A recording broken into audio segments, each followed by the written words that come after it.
Would you like to win a 3-day pass to PlayCon 2025? Well, you can by joining Behold Games group on Aftergame, attending a meetup event, and post or join a game which actually runs and sign up in store. At Behold Games, you'll find friendly service, great suggestions for games, unique games, and also can make special orders. There's board game meetups weekly and once a month on Sundays for longer game sessions. There's a great range of RPGs available and our weekly community RPG one-shots. You can also learn to play Magic at Sydney CBD's newest WPN premium store. There's also learn to play sessions for Disney Lorcana and play at one of the weekly league events. For all this and more, go visit beholdgames.com.au, and thank you to Behold Games for sponsoring PlayCon 2025.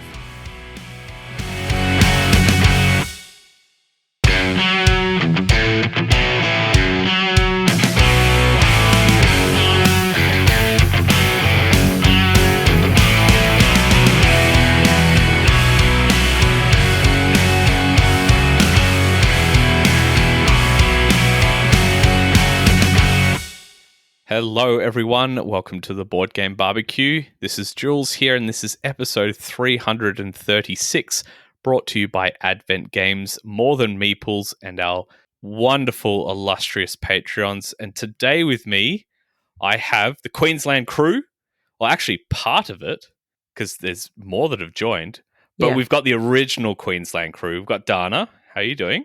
Hello. And we've got Adrian, you feeling peppy and fresh? Bro, I was thinking the very word illustrious and you said illustrious. That's why my mouth dropped. I was wondering what was going on. I looked like Kermit the Frog for about 17 seconds then with my mouth just open for no reason. But why were you thinking illustrious? Why were you thinking that? Do you know why? Because I was thinking, like, if I was going to describe the Patreons, could I use the word illustrious? Is that the right way of using it? And Jules said it. And I assume it's correct, but I'm not sure. Maybe he's also wrong. I don't know. It sounds fancy. Yeah, good.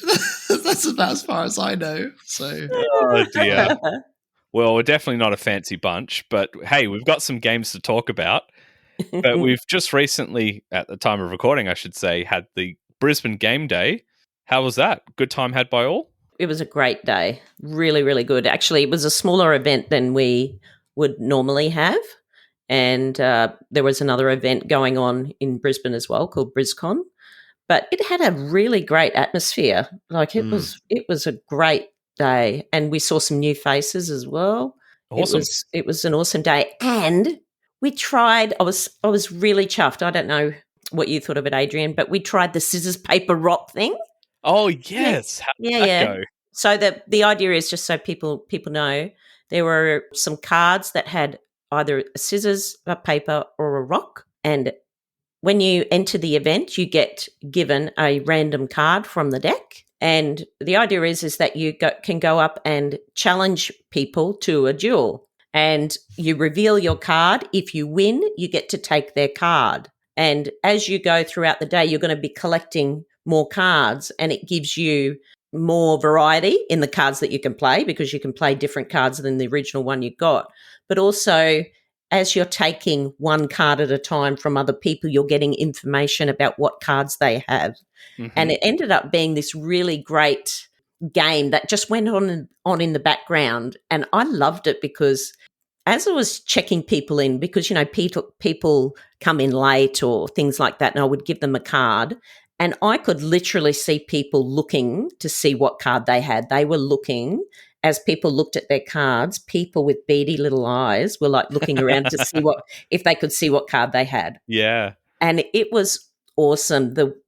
We had two like finalists, I guess, in the end. They were in the running for a $50 More Than Meeples voucher. Oh, I thought you were for a second saying $50 million. No. And it was so good because it was between second place got 11 cards. Mm-hmm. And first place got 19 cards. That's a lot of dueling. She said she lost some. It was 22 and 19. Wow. What am That's I? a lot of wins in a 100%. row. Are you sure? Did I get 100%. I got that wrong. I don't know what planet I'm on then. Anyway, but that's a lot of dueling. Yeah. Like it was really good. And it was even good. Like we gave a 15-minute warning before it was being drawn and people were starting to go around to everybody starting to do these duels. And we got really good feedback from it actually. So it worked really, really well. It's like a nice, simple, everyone knows scissors, paper, rock. And it's kind of like a don't get got. It gets everyone involved. It's in the background. That's cool. I'm glad it worked well. The biggest point of contention was is it scissors, paper, rock, or is it rock paper, scissors? Yeah. That was the best bit. Loads of people could go, it's rock, paper, scissors. And yelling at Dana. It was so funny. And I also liked that the first, I wasn't giving out the cards at the start as much because we had Kerry kind of doing that as people were coming in, but I gave some people their cards just because, it lined up with them getting checked in. And I gave them both their cards, and old mate looked at his and was like, so if I've got a rock, I just need to, challenge someone and hope that they've got a paper.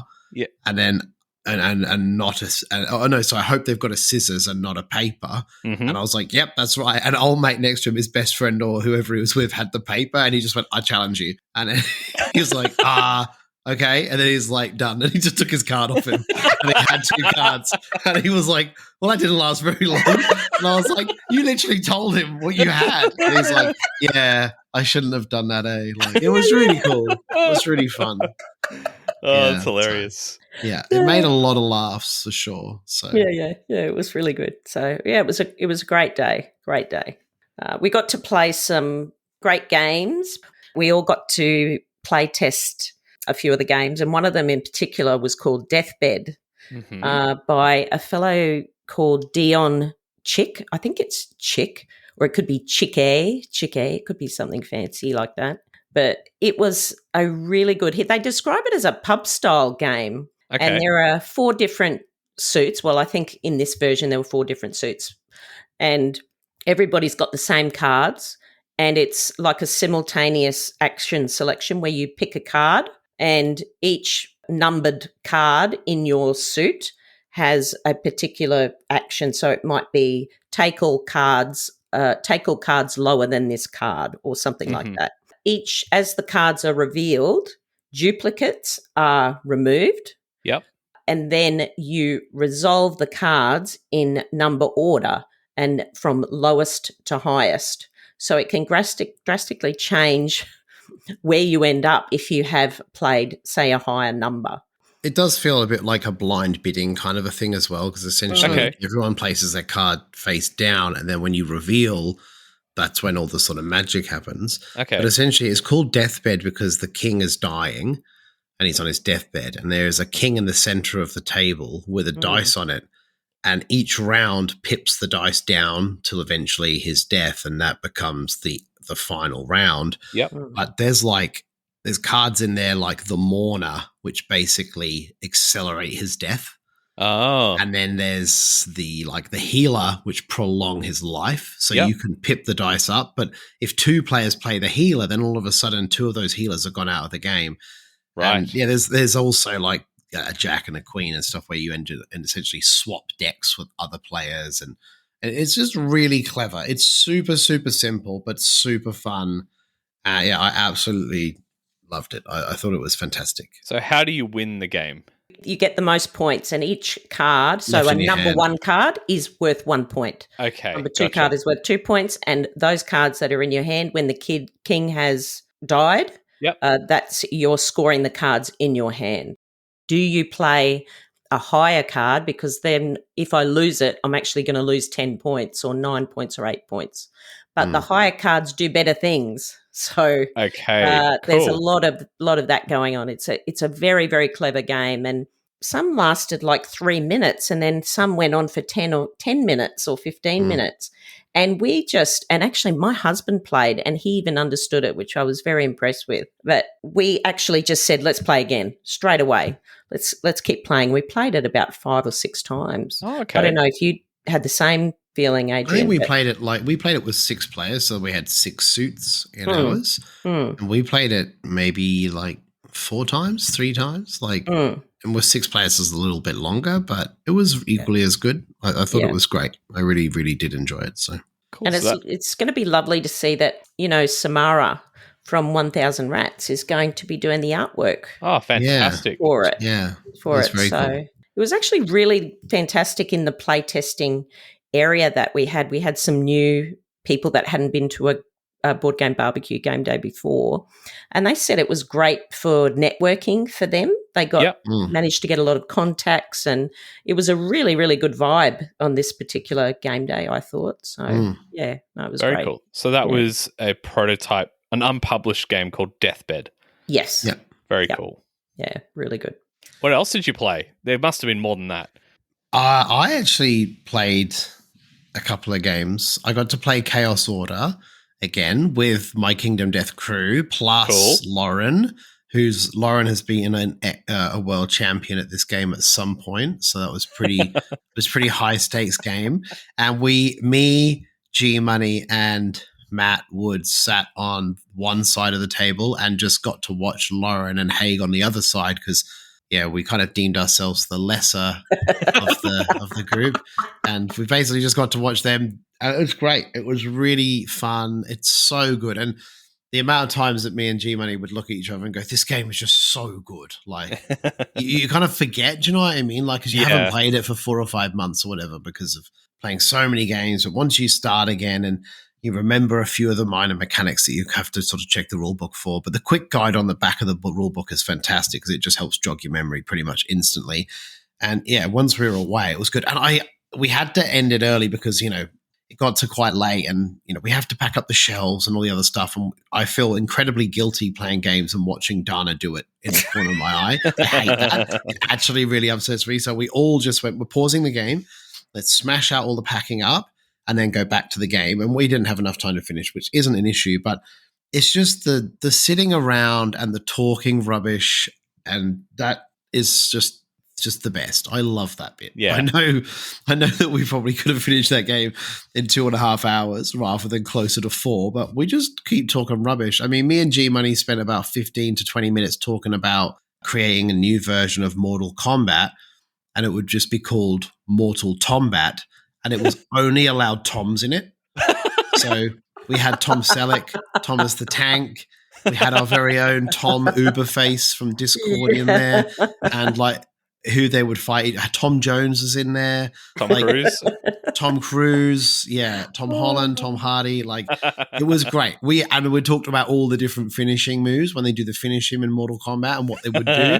And we were just having a blast. I think Laura just kept looking at us like, this has gone on far too long. But it was great. And I just love that part of it. But Chaos Order is so good. And I got to play the Circadians, which I haven't played actually, because I kind of just... First Light, you mean? No, the the Circadians race action, in the game. yes. Gotcha. And I just felt that they're the humans. They feel a bit bland comparative to all the cool AI and all the other alien races. God, man, they are powerful as. Once I was on the back foot for a while, but once I started to get a little bit of momentum behind me, it really ramped up. And I had a lot of troops out, and I had the militarize upgrade where essentially rather than my units having 2 strength, they had 3 strength, and they made waves. Okay. Big waves, and no one could beat me in fights. It was so good. And I had another ability as well where essentially I had this particular hero, I think Sable was her name, in a lot of my big combats. And she forces them to reveal their wheel and the card they've played before you. Oh, that's do it. strong. It's so good. It's so good. The looks on everyone's faces as they pick anything, and then they show it to me and I go, "Oh yeah, okay, I'll just play that." And then just play whatever I want. It's so good. It was so good. When I play, I really want to play them again because I started to pick up the momentum to the point of where I thought I could potentially turn the tides. I mean, Haig was 1 victory point away from winning, but he had to win fights. So I think that I would have just got way more in his face and try to stop him getting that last point. But so good. Love playing that at any time. So You know what I was thinking about today? I was thinking how much I love this community. So last night it was sort of like the stragglers were just hanging on. It was probably 11 o'clock at night, that kind of thing. And David Walsh from 1000 Rats were just hanging around. They just finished a game. And he said, how about we do this? And he pulls out this piece of cardboard, like a cardboard box that he'd opened up, and he'd written on it a tier list, like a tier list. You know how it goes S-A Yes. something, Yes, something, yes, something. yes. all the way down S-A-B, to the- C-D-E-F. Yes. Yep. He had an envelope with fruit names on it, Okay. all different types of fruit from the cardboard box that he'd written the names of this fruit on it. And everybody had to pass this envelope, grab a fruit and put it on the tier list. Mm-hmm. And we did this, and the conversation that came out of the benefits of raspberries versus apricots and all this sort of thing. And I mean, it got to a point where, stuff you, I'm putting raspberries right in the bottom. They're this, they're that, there's seeds in them and we can't stand it. Anyway, we did this and it was this great conversation that we had. And I said, so is there any game in it? And he goes, no. And but we had this great time just doing that.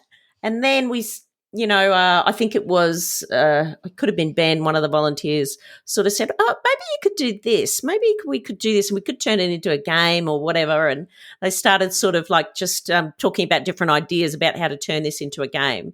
But even just that just simple thing of bringing people together, and I met people that I'd never met before just playing that, talking about fruit. I mean, how good is that? Just talking about fruit. I'm just ranking fruit, for goodness sake. Oh, it was so good. It was really good. Love it. Oh, God.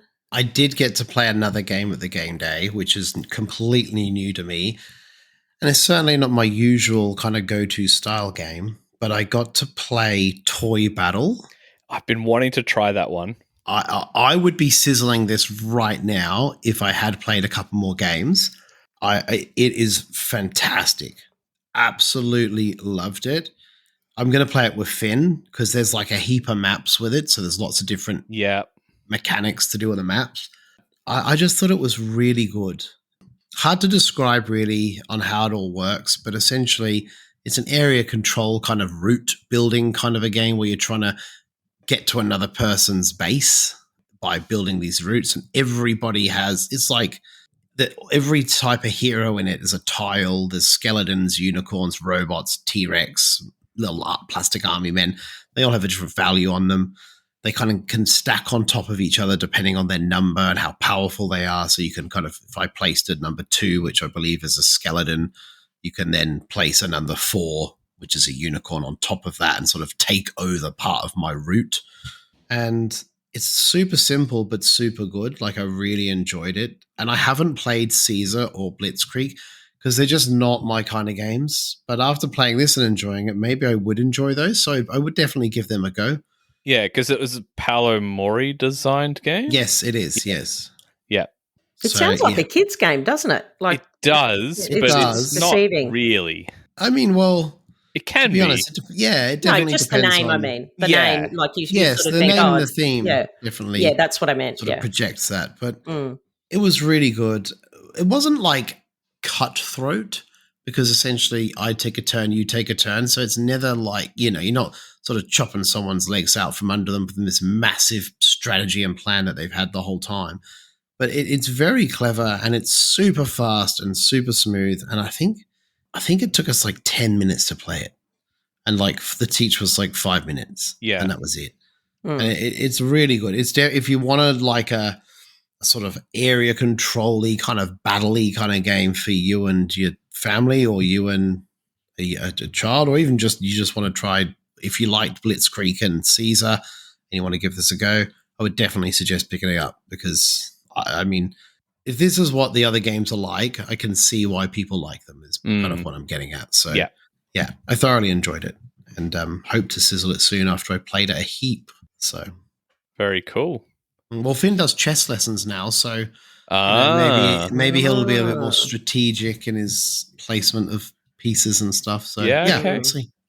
I've been playing a great game. It's a party game, and it reminds me a bit of So Clover, Just One, The Mind, that sort of vibe. And I don't know if you've heard of it. It's called Ito. I have I have heard of of this. Ito. Yes. I've got the English version, but it was originally a Japanese game, and it's a cooperative game. Very, very simple. You can teach it to anybody. And so the idea is you get given a category. So some of the ones that come in the box are like things that you do when you're in a good mood. And the idea is that everybody gets dealt one card, a secret card, numbered 1 to 100. And in that category, you need to describe something that resembles your number. So, for example, things you do when you are in a good mood. 1 is things that you do not do when you're in a good mood. 100 would be things that you do if you are in a good mood. You do Okay. do. You do. Yeah. You do. Oh, that's confusing, isn't it? Yeah, the things that you do. And actually, it's I think very that's good. correct, but it just sounds great. Yeah. It's actually very handy because on the card, it actually has a reminder of what number 1 should be and what number 100 should be and what would be in the middle. So because sometimes it can be a little bit hard to remember. So things that you would do when you're in a good mood might be to go out to dinner to a restaurant or something like that. Yeah. And everybody just gives their clue with their card face down. And as a group, cooperatively, you have to decide the order of these numbers. And then later on, you're going to reveal the numbers and hopefully you have them in the correct order. Okay. It very much reminds me of My Favourite Things in that way, although we're not scoring points, but the conversation involved with whether going to a restaurant or having sex or something like that. Which is better? I know which is better, but but you know what I mean? Like you're having these very interesting conversations, or the topic could be things that are scary. Well, is a moth scarier than a cane toad? Yeah, right. That someone has had. And it just promotes really great conversation within the group. And I've been playing it with my family. And it's another one of these games where you just want to keep playing it all the time. You just keep going for another round and another round. Is it like a sort of more simplified version of essentially Wavelength to a degree? Actually, it has been compared to Wavelength. When I introduced it to someone else, they actually said it's a much simpler version of Wavelength. So it sounds exactly. It's like if Wavelength and The Mind had a baby. Kind of Yeah, but it's really, really great. So you could make up your own categories. And as I said, it's very, very family friendly because there are family cards in there. Like it might be favorite pet, clothes that a teenager might like. Or something like that. So they can relate to it. But it also has these action cards, like it might have funny faces or something like that. So then you're trying to rank your funny faces or things like that. And you could make them, as I said, you could make up your own and make it personal to the people that you're with. Some of the cards relate to the people that you're with. So what would be weird if the level of weirdness if the person to your left said this? It's a really good way of even just getting to know the people in your group. It's really great. And that's probably, I don't know, sometimes with My Favourite Things, I love that game, that trick-taking game. Jules and I have actually played it together at Gamerpalooza. However, sometimes it's better, I think, if people know each other, whereas I don't necessarily think you need to have that for this. It would be very good to introduce it at a game day or something like that to people that don't know each other. It's a great game. So that was Ito. Very cool. Yeah, a couple of people have talked about this and said it was great. So a game that as well, Jules, that I've played recently, I have managed to binge play 5 games of Pipeline in 5 days. Wow. I have not played Pipeline in so long, and I love that game. It is phenomenal. And I've actually been playing with Finn. And the first game that I played with Finn, I gave him a $20 advantage to start with. So $60 starting, which is a lot. In that game, yes. In that game, it's supposed to be disgusting and horrible. But however, when you have an extra $20 at the start, that's huge. It's much more like an engine builder. You have like a lot more freedom. Yeah. But he's only 9. Yes. And he won, obviously, because it's a massive difference. Yeah. And then I reduced the second game down by $10. So he started with $50. Yep. And he obviously won because even $10 is quite a lot. Yeah. But in the third game, when we were both equal, I still lost. It was so bad. I felt so sad for myself in a way. And even he did, because he looked at me and when we finished, went, "Oh, Dad, that's a lot of red cubes." And I was like, yeah, I wanted to get the other contract, but then I had to take a loan. And once I took the loan, I realized that I couldn't get the other thing.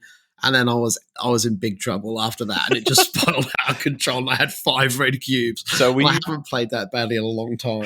So were you playing base game, or you mix the expansion in? It's just the base game. Okay, cool. And I should have been doing a lot better than I was. It's really bad. And then we played again, and he won again. And I was like, how is this happening to me? You used to be good at that game. I played it like 150 times or something ridiculous. And he's played it 4. And I managed to win the last game. Thank goodness. So out of the 5 games, I've won 1. But it's a great game. And it's also just amazing to see him. It's a weird one because some games he just doesn't like. Can't explain it. I suppose we all do it, right? We all just. So I know it's like it's fair to give a game a good run or try it a couple of times to see if you really like it. Sometimes you play a game and it's just you immediately almost know it's not for you. Yeah, it just happens. You just within the first like 15, 20 minutes, you're like, this is not my thing. I'm going to play it out. I'll be very. I'm not going to yuck anyone's yum. I'll play it out, and that's cool. I tried it, and I probably won't try it again. And he's very similar in that regard. And within the first year, I've taken his first, because the games run over 3 years for those who don't know. And in the first year, I think you start with 8 turns. That goes 6 turns, 4 turns. Yeah. By the third year, and that's your last year. By the end of the first year, he just went, "This is a real game," and I was like, "Yep."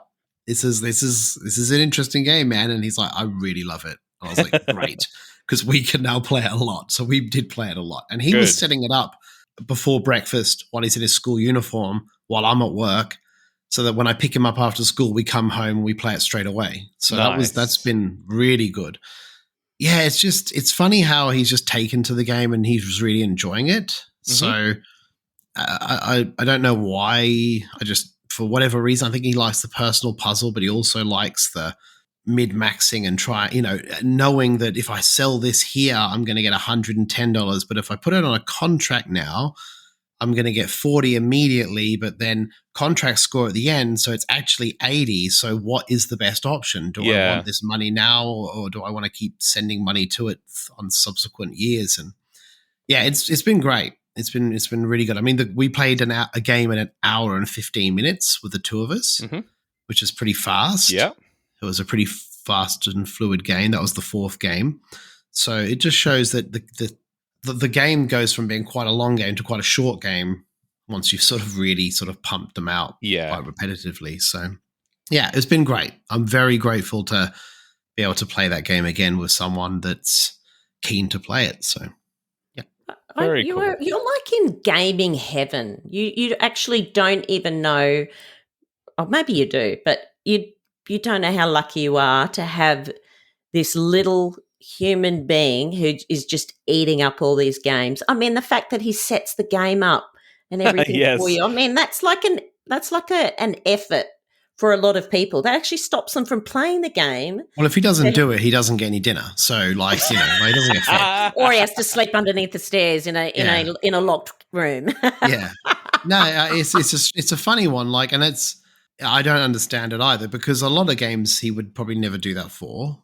But for this one, for some reason, it's just clicked with him. And he's like super keen to be playing it. So he's happy to set it up so he knows that it's going to save time and make that a more feasible option, to play it together. So, yeah.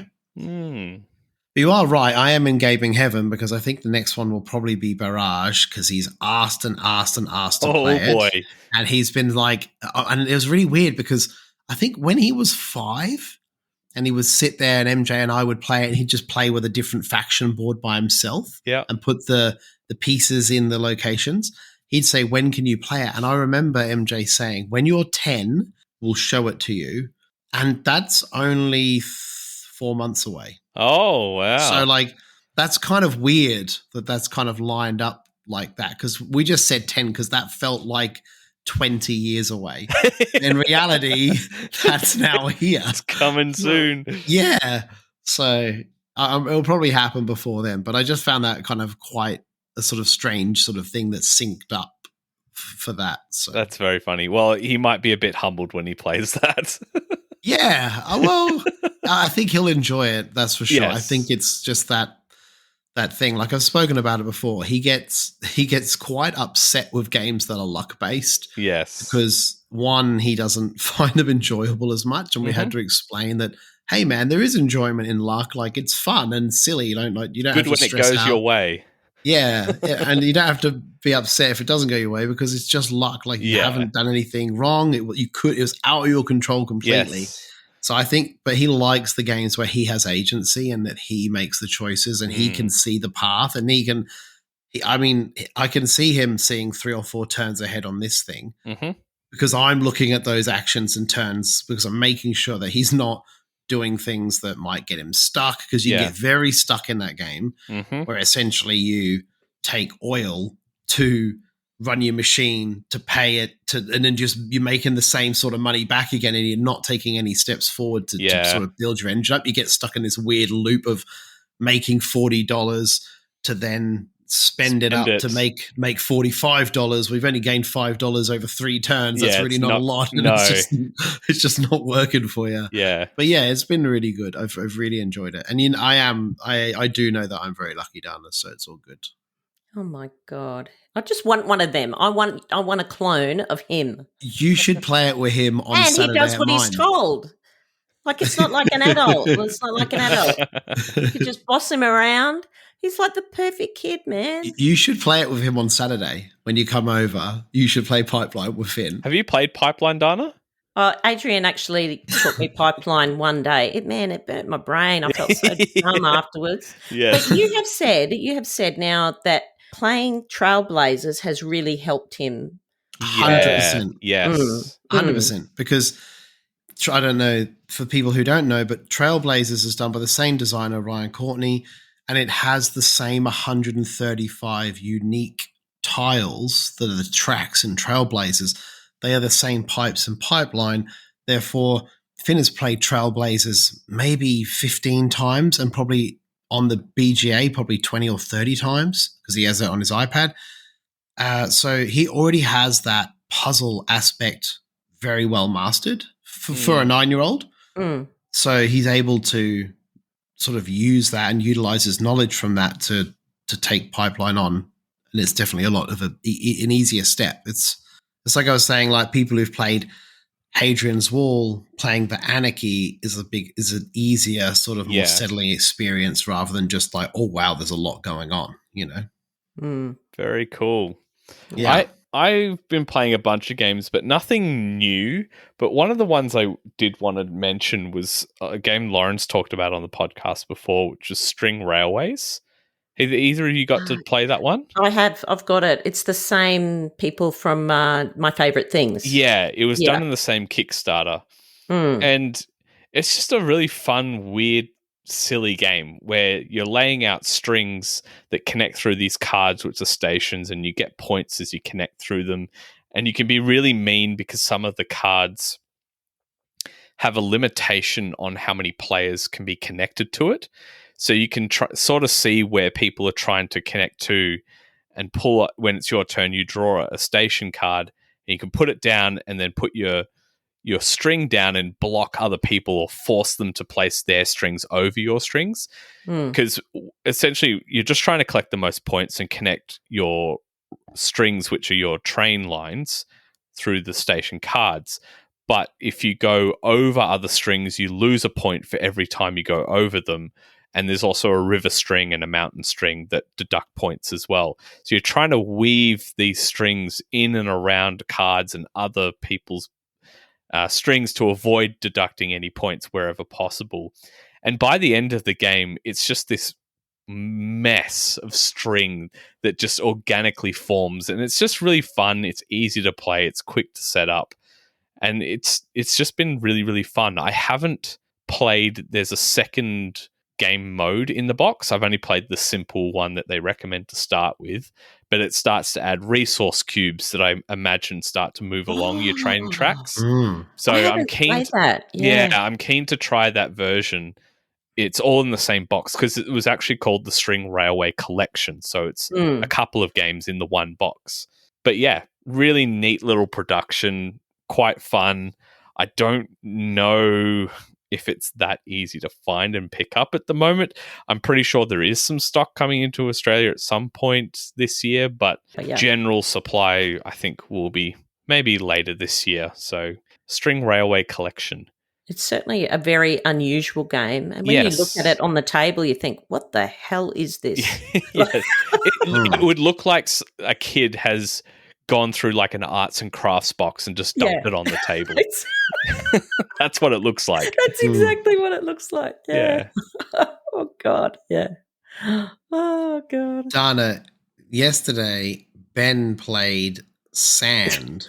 Oh, did he? Woods. He did. And he's not a gamer, and I don't know, he doesn't tend to sort of go towards sort of heavier games, even though this isn't astronomically heavy. It's a midweight. Definitely a midweight game and heavier than what he would be potentially used to playing. On a debrief, probably on the way home in the car, how did he feel about Sand? Because I am really keen to play it, to the point of when we got home at 1:15 a.m., Lauren learnt the game and set it up on the game table. But unfortunately, I got called out to work today and ended up having to leave, and they ended up doing other things, MJ and Lauren. But yeah, how does he feel about Sand? The debrief was not like what you would get from a gamer, where you because he doesn't have the lingo. And as we were walking out, he sort of leaned over to me and whispered in my ear, and he said, I actually had no idea what I was doing. However, he won, right?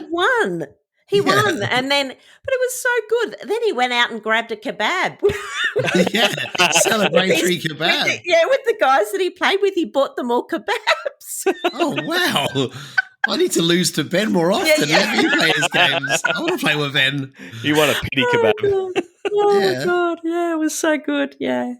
It's lovely to see him having a great day. He really enjoys it. I think. He does. And this is surprising because he is not a gamer, and it's going to be even wonderful to see that even at PlayCon as we lock in the volunteers and things like that. There are people there that do not play board games, but they just love the atmosphere and the camaraderie.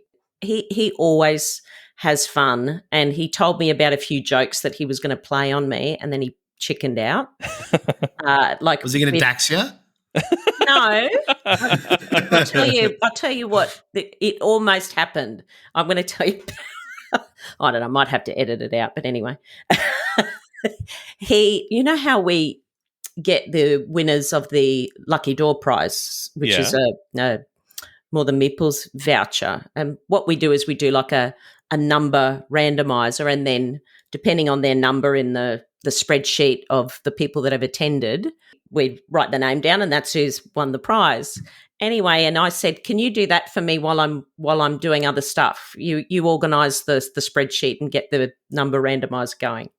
Anyway, he'd written down these names, and I was just about to walk out with this name. Oh, no. And I said, that's a really weird name, Craven. I don't know anybody called Craven. And the name was Craven Moorhead. said, I've never heard of someone called Craven before. And anyway, as I was about to walk out and, announce these names, he said, no, don't do it. Oh, please. He should have left it. He should have left it. If I had done it to him, Joe, I would have left it. He should have left it. That's too good. Now we can't do that to someone. So, that's great. Oh, that would have been so good. Oh, God, yeah. Anyway. Well, sounds like a fantastic time was had by all at the game day. Is there any other games that stood out or anything else you've been playing that you want to talk about? I've been playing a couple of trick-taking games. One of them is called Seven Prophecies. Okay. Oh, and I haven't heard of that.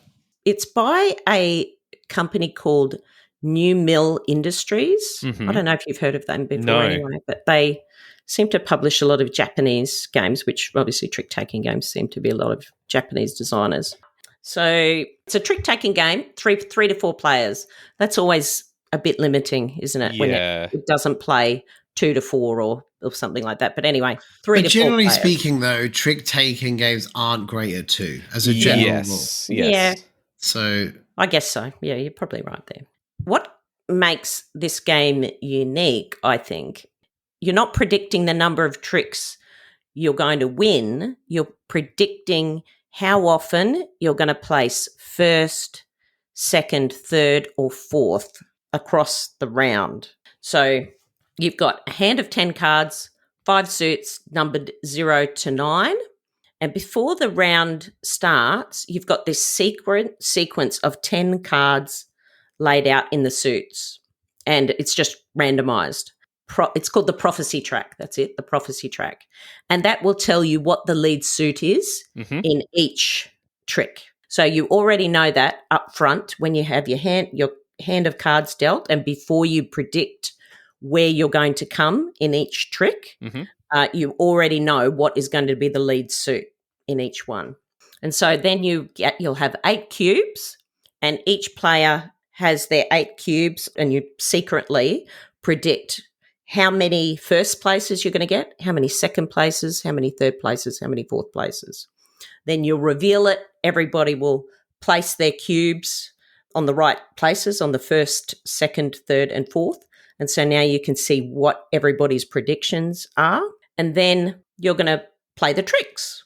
Players, you must play the lead suit. So it's a must follow if you have it. Otherwise, you can play any card. And obviously, the lead suit will win, and it's the highest number that wins. If you get it right, you get to put one of your cubes from the prediction track where you've got your prediction cubes. You get to put one of those cubes over onto your card. And the idea is you want to clear all your prediction cubes and put them onto your cards. The round will end once one person has removed all their cubes and got them right. And the idea is that you want to get those predictions correct as early as possible, because the earlier you predict them, you will score more points. Yep. So if you finish, get all your cubes out by the 7th trick, you'll get 5 points. But if it takes all the way through to trick number 10, you only get 1 point. Okay. And it's actually the first person to 7. That's why it's called 7 Prophecies, I'm assuming. But it's really interesting because you're predicting your place. And I'm not sure if I've played one where you're actually predicting your exact place in the trick. Normally you're predicting how many tricks you're going to win or lose. Yeah. Yeah, win or lose. I played it at 3 and I played it at 4, and it's very, very good. I got a whole bunch from New Mill Industries, and this is probably my favourite one of the lot. Okay. But yeah, it's called 7 Prophecies. Very cool. Yeah, really good.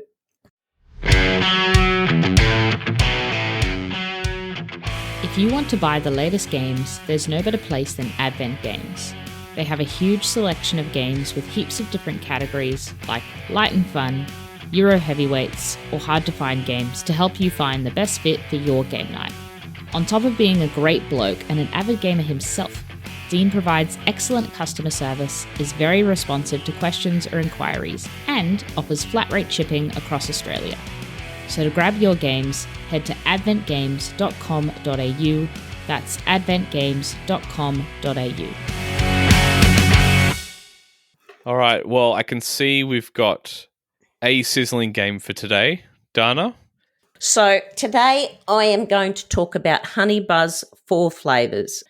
I thought I would do this, A, because I enjoy it, but secondly, this is going to be probably hard to come by eventually because it's by Elf Creek Games, who are no longer Oh, yeah, of course. no longer around. So there are copies if people were interested in it and do enjoy Honey Buzz. There are copies available now, but it will become very difficult to get a copy of it. Actually, believe it or not, Def has spoken about Honey Buzz, and it's only in his oath back on episode 90, many moons ago. That's a long time ago. That is a long time ago, and I was very surprised to see that Def was speaking about Honey Buzz because I didn't think it would be really his game. Yeah. So there's the Honey Buzz base game, and then this is the Fall Flavours expansion. You need to have the base game to have this. It's not like a standalone game. So if you've never played Honey Buzz before, it's a worker placement game where each player controls their own hive of bees. And the main objective for players is to build out your honeycomb using these hexagonal tiles. You can also forage for nectar, produce honey, and then sell that honey to the market. And you sell that to gain these wooden coins. And coins in this game are victory points. So you start each round by sending out your beeples. So instead of meeples, they're called beeples, bee meeples. And you send them out onto the central board to take actions. But there is a bit of a twist in terms of the worker placement because the bees can stack on top of each other to block opponents or delay people taking actions. And they can only return when they've finished working. So your timing is very important in this game. But the heart of the game happens when you place new hive tiles into your honeycomb. And whenever you complete a ring of hexes, you activate all the tiles inside that ring, triggering multiple actions like collecting nectar or producing honey. You could expand your hive or attract new bees. And it just creates this super satisfying combo engine that grows stronger the more you build out your honeycomb. So nectar is placed into your hive, and then later you'll convert it into honey. Different types of honey are valued differently in the market, and you can fulfill specific orders for woodland creatures who crave, a specific flavour of honey like cherry blossom or wildflower. But what makes this game really charming is the production value. It is through the roof. The components are lush, and it's a very cozy game.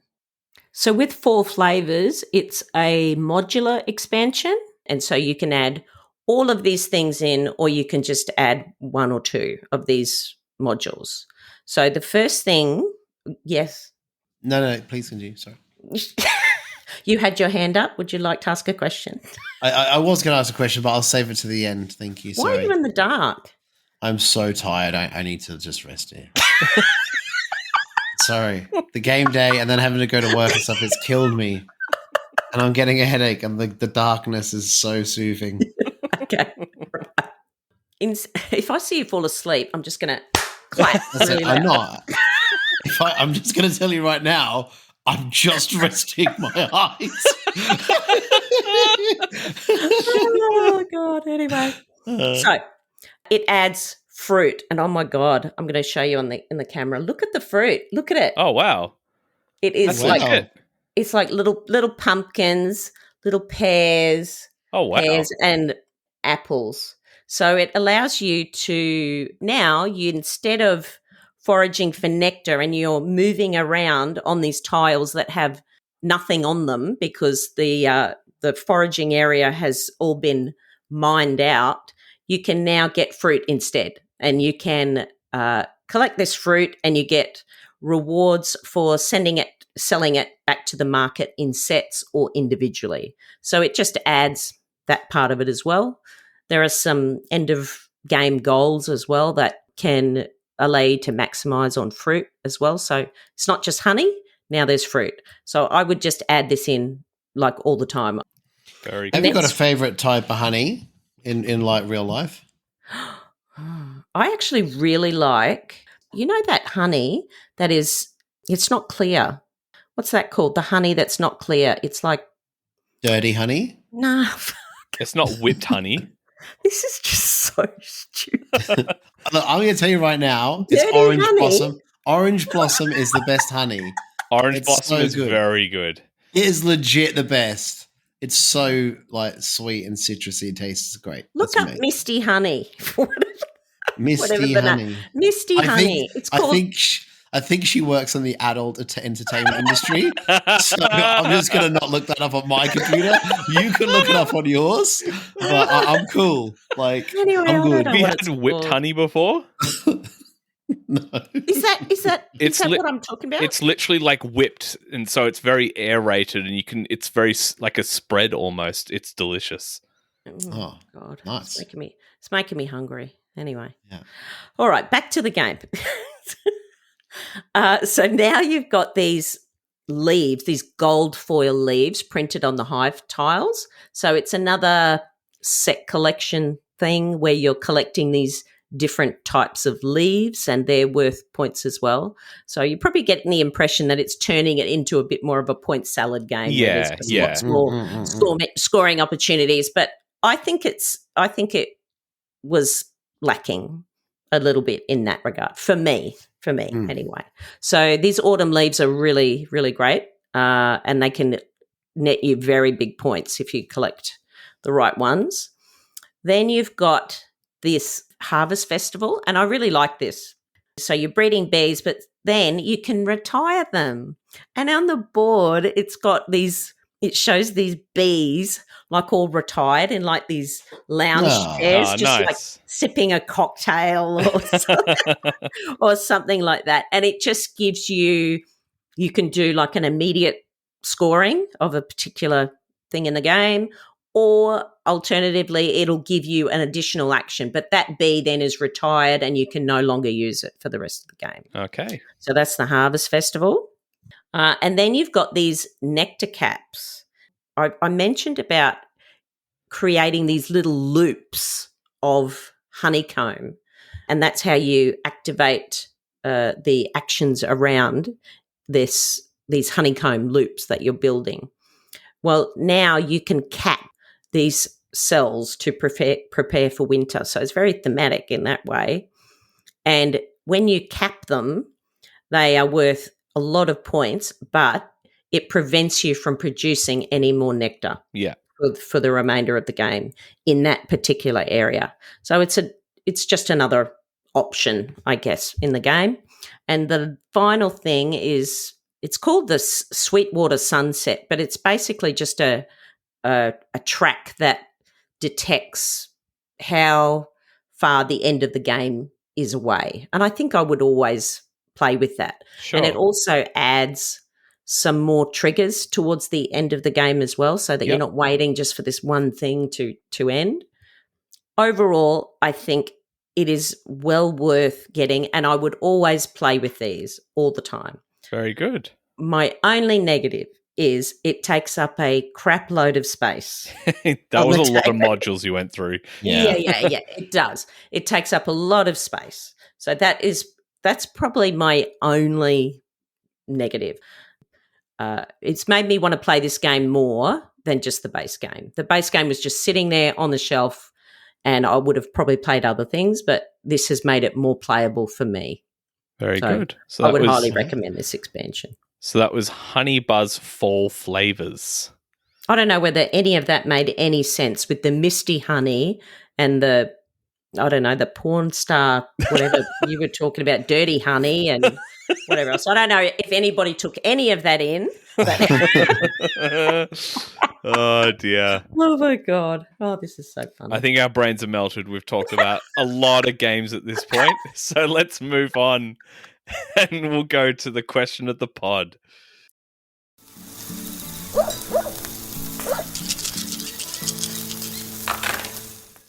All right, so last episode's question was, how do you feel about the current climate of crowdfunding going forward?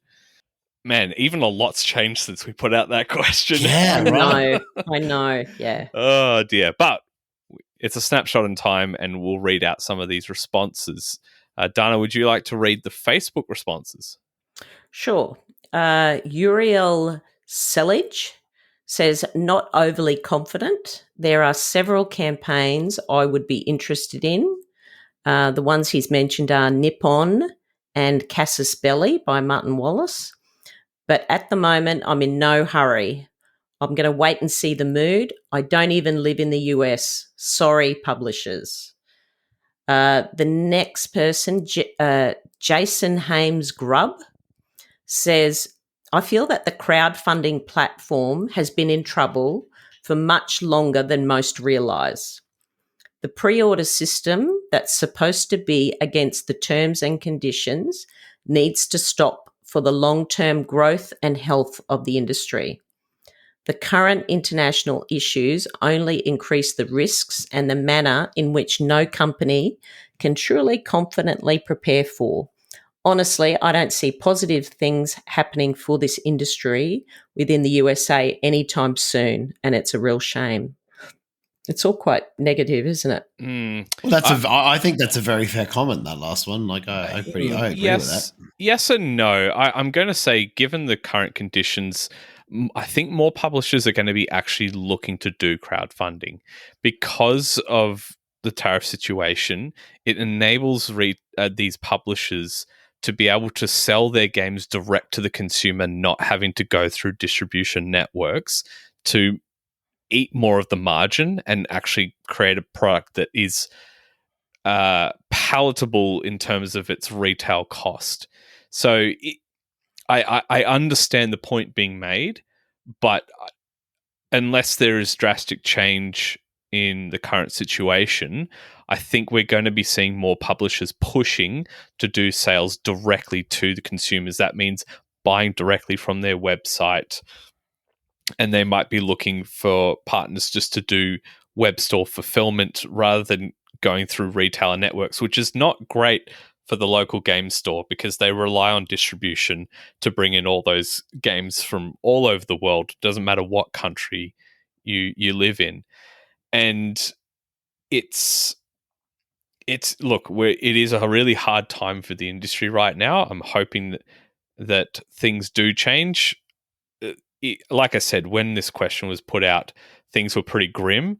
Things are slightly better, but still not great at this point in time that we're recording. So we'll have to wait and see. But, I understand the sentiment from the community that there's a lot of uncertainty around the financial stability of publishing companies, but don't be surprised if you start to see more of them doing lots of little small projects on there in order to be able to survive so that they don't have to, produce a game through the normal networks and suddenly you're seeing game prices increase 100% or even 150% of its normal costs, if that makes sense.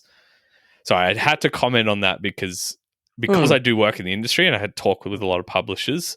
I know what's going on, maybe perhaps a little bit more than what some people might realize. But look, I just hope it all gets better soon at the end of the day. That's what I'm really hoping for.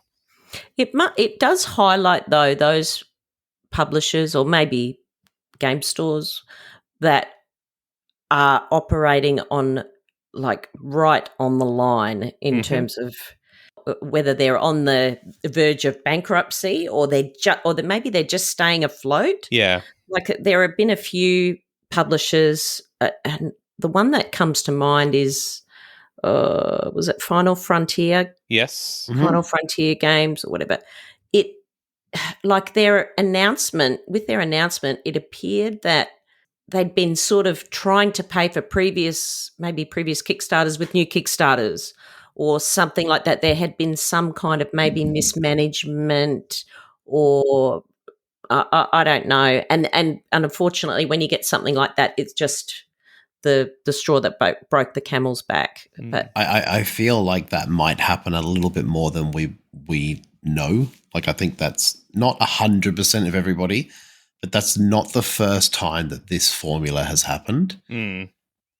Yeah, an example of that is obviously Hell the Last Saga, Jules. Yeah. Like it keeps coming back, but like it was another company that did the same thing. It is such a hard industry. Like when you do the math on it, it barely adds up. Like it's crazy. And It like is when you quite see some crazy. games on sale, and sometimes they're on sale from the distributor as well to sort of get copies out to retailers and stuff at a cheaper price. And that, it blows my mind to how it's an even like a possible business model, unless you're producing something like a card game.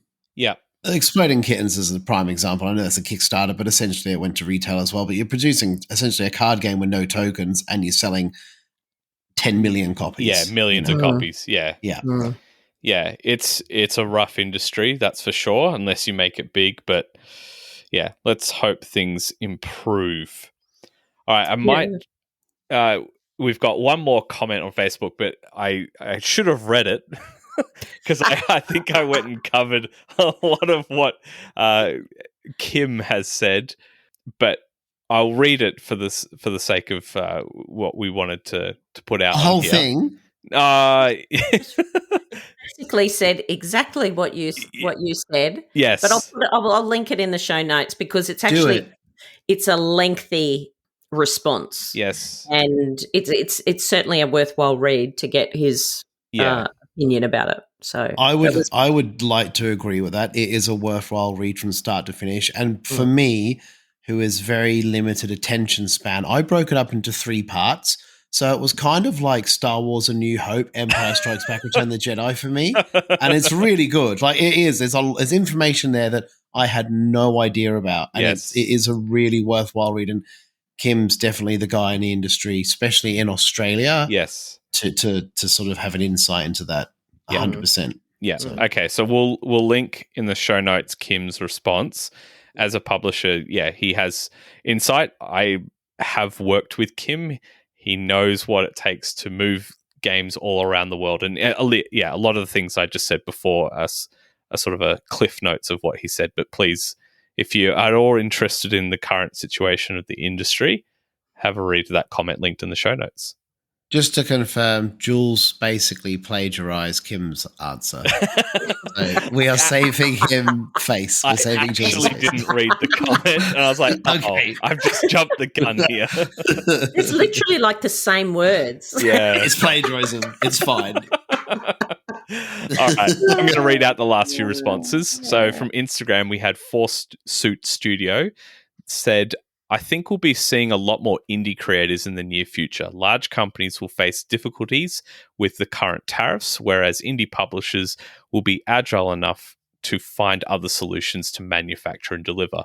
Yeah, that could be well possible. Very possible. And being flexible in terms of they can design whatever they want. There's no preconceived expectations like chip theory games. They got to put chips in all their games. That might be a more expensive thing to keep producing. Example that came to the top of my head. From Discord as well, we had Manny said crowdfunding has largely lost a lot of its allure, and it is coming from someone who's backed 130 plus projects. Ultimately, wow. Yeah, that's a lot. Ultimately, the value prop has diminished. I've learnt that most games, if good enough, will be back for another printing or expansion. That has done a lot to kill the FOMO that used to get to me. Or they're not offering enough value to justify getting in early and the risks of unknown costs like shipping and tariffs, etc. That's a great summary. We've also had Big Nose said, my expectations for crowdfunding are still rooted in the original premise. That is, project is ready, but I don't have the traditional funding, so it won't happen unless the crowd of fans pledges to fund it. I've only ever crowdfunded projects because I want them to happen, and if without crowdfunding, they likely would not happen. Never because I want exclusive or early or special access. That's great. That's what it's there for. All right. With that, we have a new question for this week's podcast, and that is, what game has helped you bond with others and why? I came up with this question, by the way, because I've been playing a lot of games that encourage conversation. And so, for example, Ito is one of them. And I actually played that with my game group, my ladies' game group. And I know them well. Like, we go on away on holidays together. But it really showed me how little I know about them, really. And just by talking over these little questions and why we would put certain cards where, I got to know so much more about them. And it's actually made me closer to them just by having these games that do encourage conversation. I'd imagine any kind of campaign game, like long-term campaign game, would also be very good at that. But yeah, that's actually why I came up with that question. Yeah, the one that comes to mind for me is Telestrations. It's something I've played forever ago, like even in sort of my mid-teens. It's a game that's been around a long, long, long time. And I have lots of memories playing that with friends, even up until just a few weeks ago I played it again. And it's just side-splitting laughter, so funny, lots of great memories playing that game with people, and in-jokes that it creates is phenomenal. Yeah. I also have learnt a lot about a few people that may or may not be on this recording playing My Favorite Things. I learned a lot about some favorites. I'm not going to say any more than that. But that is a great game, though, to actually bond and learn, about people and, their favorite cuts of meat or, favorite sports. Who knows? There's all sorts of things. But really, really great game, that one. Yeah, it is, yeah. For myself, I think Pandemic Legacy Season 1. Okay. Playing that with MJ and I, like, we were quite early in our relationship. And, yeah, I just think that was just a great experience. Just hanging out, playing that, having a great time, and I loved it. And then, obviously, Kingdom Death Monster. I know I bring that up a lot. But, I mean, it's just because... like, it really sort of cemented like my three best friends in Brisbane that are like my brothers, and love them to bits, and changed my relationships with people and just made it like this crazy bond, and just built like friendships for life. Yeah, so, Fecal Salve will do that. That's the name of our Facebook chat group. Is it? Yeah, because we named our band that. That's the story. The Fecal Salves. What's the salve? What does that mean? I know what fecal is, but what does it's salve? Like a balm. Like a balm. Oh, fecal balm. Yes. Okay, right. It's to mask your scent so you don't get detected. I have no idea what you're talking about. What? You said you know what fecal means. I know what fecal is, but... No, but in the game, it's to hide your scent so the predator you're hunting can't smell you from a distance. Right. Sorry, I actually thought you were talking about like a real product. No. No. Oh my God. Oh, well, I would agree with you, though, with Telestrations. Yes. I'll tell you, at your Gamerpalooza, I learnt a lot about the male anatomy that I had no idea about. I had no idea what a Prince Alfred was. It's not called that either, so it's okay. Isn't it? Oh. No, it's an Albert. Yeah. Oh, Albert. Albert. Yeah. I can't even remember the name. But that game has created so many memories. It should be in everybody's collection. You should have it. It's one of those games. Yeah. Everybody should have it. And I'm just telling you. Yeah. Very good. Mm. Well, we're keen to hear what you, the listener, have to say about this question. And that was, again, what game has helped you bond with others and why? That you'll be able to respond to that through Discord, Facebook, Instagram, X, all the places which we post on social media. So share your thoughts and tell us what you think. Want to say a massive thank you to our Patreons again for supporting us. And if you enjoy the show or come along to the game days, however you participate, if you want to support us, one of the most helpful ways is to go to patreon.com/boardgamebarbecue to sign up and donate. We do exclusive podcast episodes that come out throughout the month on all sorts of topics. We still talk about some board games, but we also talk about a lot of other things. It's a really great way to help us out. If you can't contribute financially, that's totally okay.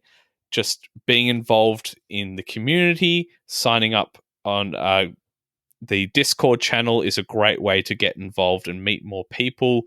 Go to Apple Podcasts or Spotify and leave a rating. We really, really appreciate that. And just telling your friends about the show, recommending it to other people that you play board games with is a massive, massive help. And a big thank you to all the people that did vote for us for the Board Game Geek Golden Geek Awards. We didn't take the dub, but that's okay. We're super happy to be nominated as a finalist for the third time in a row, which is fantastic. I feel like we're going to be like the Leonardo DiCaprio getting an Oscar.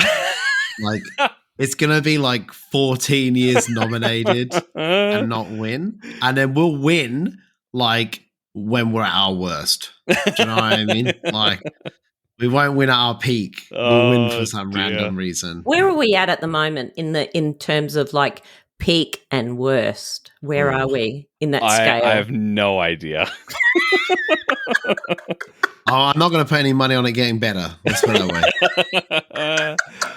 Oh, dear. Oh, dear. Oh, this is funny. Fantastic. Anyway.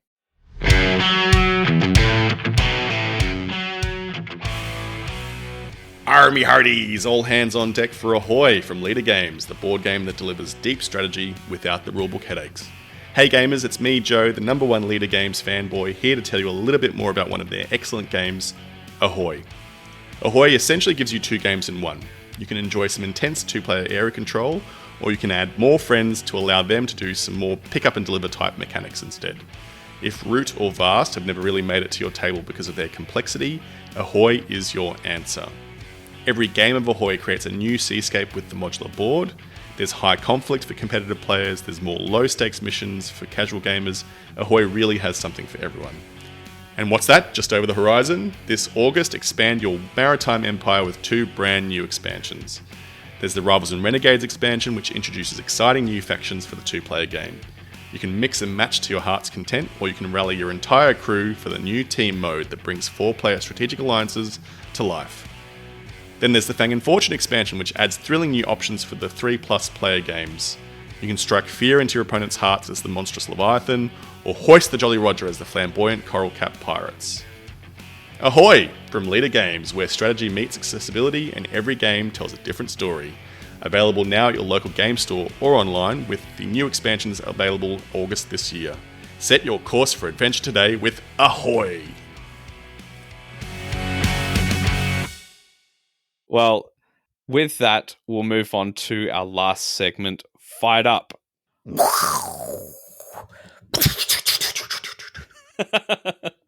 All right, so Fired Up, I'm going to lead us off. So I may have said in a previous episode, I've moved house somewhat recently. A lot of my games are still in boxes, and they probably will be for a little bit, but I have some accessible. One of those being Unsettled, because I really want to play some of the planets that I haven't gotten to yet. So I'm making time to get that out. Before I moved, I started playing one of the new planets. I can't pronounce it, but it was like an ice planet. And it was one you had to play the 3 parts in order because it was one continuous story. Whereas all the other planets to this point have been isolated stories, but they've made little connections through the dialogue that they've made. But this literally is the map continues on through the 3 parts. And I'd done I'd only done the first part and attempted the second one, but hadn't succeeded. So I was going to go back. So I'm really excited to try that. And the other thing I've been meaning to get to was Dana talked about it, was Scales of Fate. She sent that over to me, and I really want to bust that out and try it. I'm very, very excited for that. I'm sure you'll have a better time with it than I did with Ben. Quite possible. I hope so. Go down well. All right, Dana, what are you fired up about? Well, I'm an animal lover, but I'm doing my first Million Paws walk. Oh, what's that? You raise money for the RSPCA. Yep. And you take your dog for a walk. It's a certain distance. My husband is on the board of the RSPCA, and he's been doing actually quite a lot of volunteering at the RSPCA. It's like an amazing organisation, and they rely almost solely on donations. There you go. Yeah. Fantastic. Yeah. Very cool. So, yeah, I'm going to be doing that. All right, Adrian, anything you're fired up about? Sleep? Yeah, that would be good. That's the start. No, I'm fired up for Toy Battle. I would really like to try that because we haven't really done that many area control games, Finn and I. And it's something that I'm definitely more into than I ever have been. So it would be sort of nice. And he does come in when we're playing La Familia and some other games and sort of scopes them out. And I do have some other ones that are available, but not. I don't want it to be like, I don't want to play Unmatched or anything. Like, I don't mind it. It's just I want it to be like an area control game with sort of a long-term sort of a strategy of holding areas and holding parts of the map and stuff. So potentially maybe try Scythe with him at some point, just because it's something that's a bit different. And he's played My Little Scythe, so spoke about earlier how sort of the progression from one to the other, and My Little Scythe does share DNA from the other games. So yeah. I remembered one more thing I'm actually super fired up about is there is the Inish crowdfunding campaign coming up very soon with a new expansion and a big box to hold all the stuff. I'm a little sad that they're updating the artwork on the back of the cards, so I think I'm going to sell my copy and rebuy it, essentially. Even though they'll do an upgrade pack, it'll involve sleeves. I don't know. Yet to make a decision, but I'm very excited about the new expansion. It looks phenomenal, so I can't wait till that drops, the new Inish crowdfunding campaign for the new expansion. The artwork is actually something really lovely about that. They haven't changed much. They've done just an upgrade of the original artwork. They haven't completely overhauled it, but the backs of the cards are completely different, so you can't just add the expansion in. It'll all look totally different. So I'm going to look at it in more detail, whether I decide to just do an upgrade pack or sell and then rebuy the game. We will see. So yeah, I just love the game, so I'm very excited for the new expansion. So yeah. All right. Well, that will bring us to the end of the show. Thank you very much, Adrian and Dana. Anytime. Thank you. Fantastic. And thank you all for listening. We'll catch you next time. Bye for now. Bye. Bye.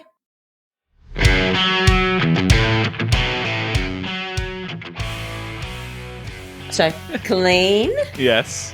Not clean. There's just shit everywhere. There's the dog. Oh, okay. The dog's there. Oh, What you a reminded mess. me of one of my absolute favourite scenes from the movie Daddy Daycare. Yeah. They walk into the bathroom and he's just like looking at the walls and there's crap on the ceiling and everywhere. Oh, man.